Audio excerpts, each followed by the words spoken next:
talked to a lot of parents and a lot of grandparents, and I know a lot of them have called the school and complained about it. The controversy at Denair Middle School surrounds this graphic called the Gender Unicorn. The graphic, which can be found on the website for Trans Student Educational Resources, is meant to educate people about gender identity. It was distributed by a science teacher to roughly 50 students this week on the first day of school. It was not an assignment. Kids were not asked to fill it out. He really was using it as a reference point. Terry Metzger is the superintendent for the Denair Unified School District.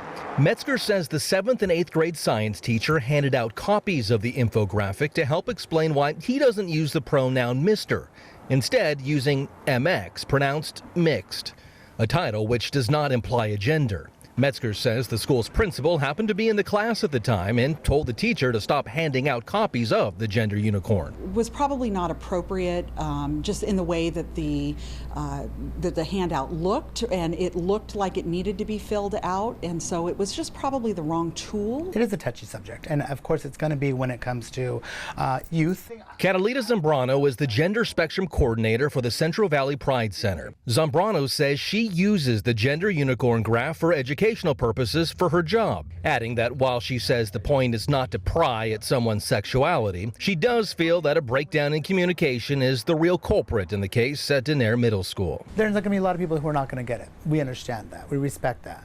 But, maybe a little bit more planning next time, a little bit more finesse.